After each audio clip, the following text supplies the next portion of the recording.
our channel. Today Bible verse in Tamil.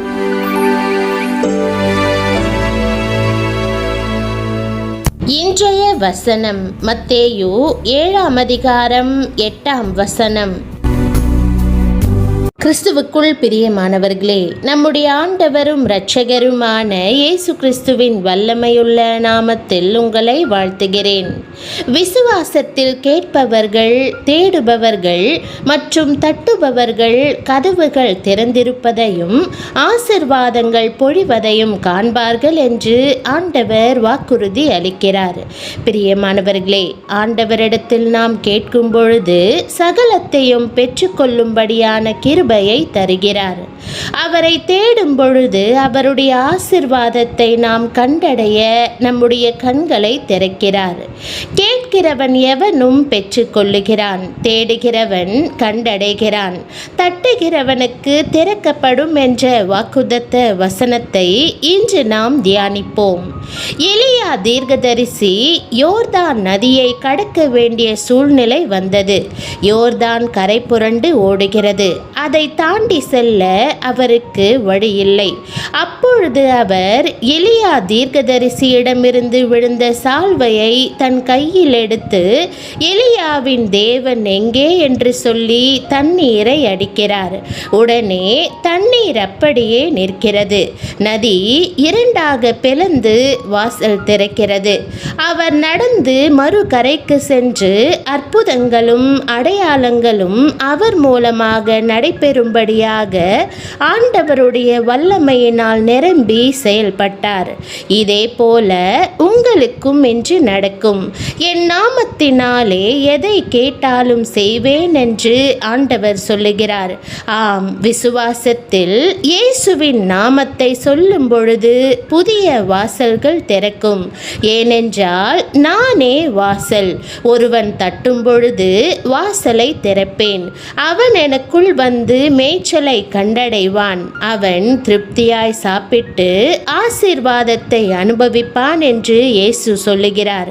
ஆம், அவருடைய சத்தத்தை கேட்டு உங்கள் இருதய வாசலை திறந்தீர்களானால் அவர் உங்கள் இருதயத்திற்குள் வந்து உங்களோடு போஜனம் பண்ணுவார்.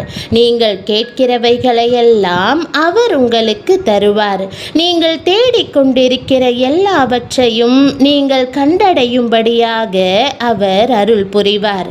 இது எவ்வளவு பெரிய ஆசீர்வாதம்! இயேசுவின் நாமத்தை சொல்லும் பொழுது பிசாசுகள் ஓடுகிறது, நோய்கள் மறைகிறது, ஜனங்கள் ரட்சிக்கப்பட்டு அவருடைய பிள்ளையாக மாறுகிறார்கள்.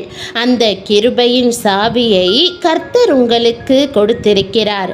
ஆகவே தைரியமாக நாமும் இயேசுவின் நாமத்தை சொல்லி ஜெபிப்போம்.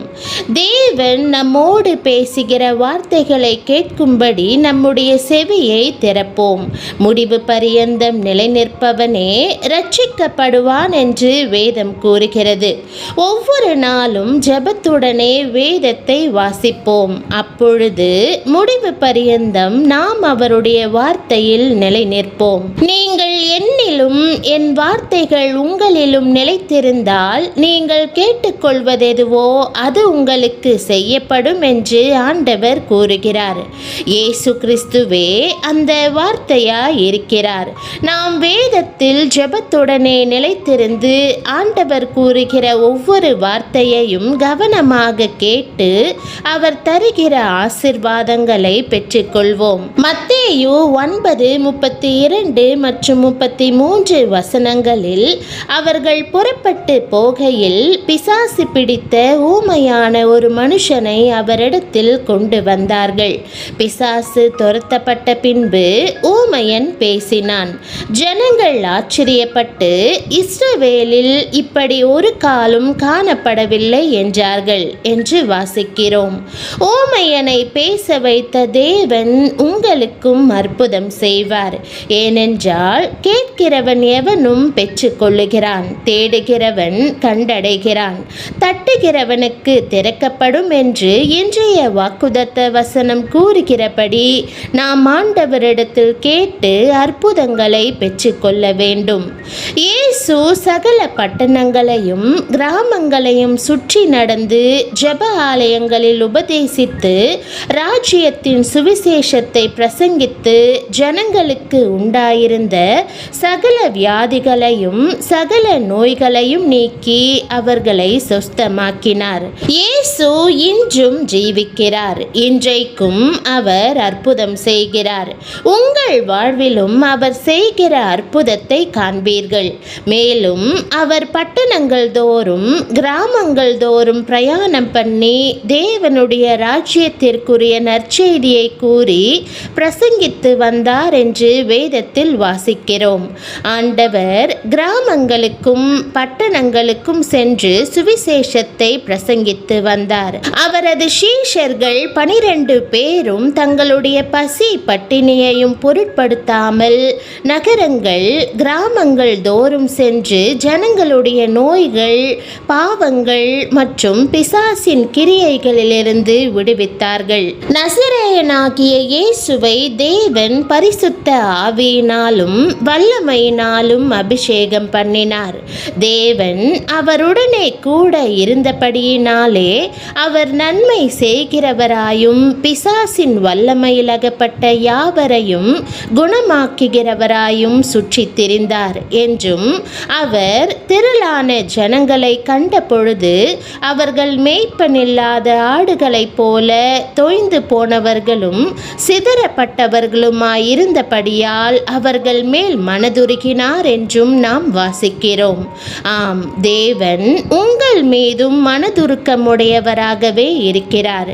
இன்றைக்கு உங்கள் மீதும் மனதுருகி உங்கள் தேவைகளை சந்திப்பார்.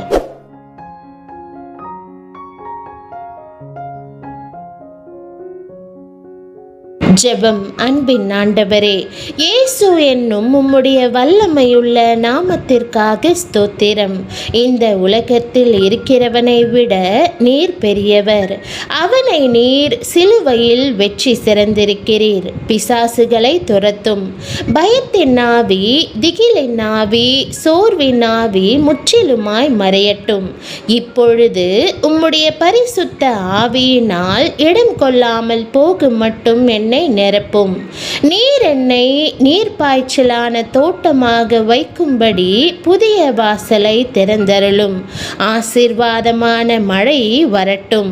பழையவைகள் ஒழிந்து போகட்டும்.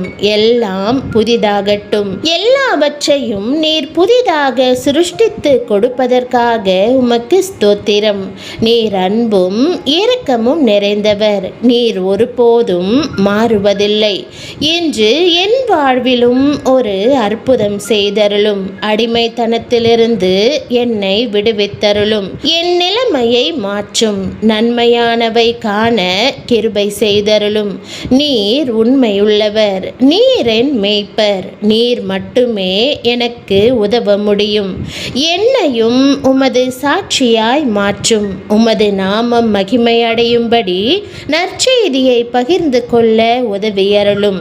இயேசுவின் நாமத்தில் ஜெபிக்கிறேன் நல்ல பிதாவே, ஆமேன். என் ஆத்துமாவே கர்த்தரை ஸ்தோத்தரி. என் முழு உள்ளமே அவருடைய பரிசுத்த நாமத்தை ஸ்தோத்தரி. என் ஆத்துமாவே கர்த்தரை ஸ்தோத்தரி. அவர் செய்த சகல உபகாரங்களையும் மறவாதே. ஆமேன். கர்த்தராகிய இயேசு கிறிஸ்துவினுடைய கிருபையும் தேவனுடைய அன்பும் பரிசுத்த ஆவியினுடைய ஐக்கியமும் உங்கள் அனைவரோடும் கூட இருப்பதாக. ஆமேன். தேவனுடைய நாமம் மகிமைப்படுவதாக. ஆமேன்.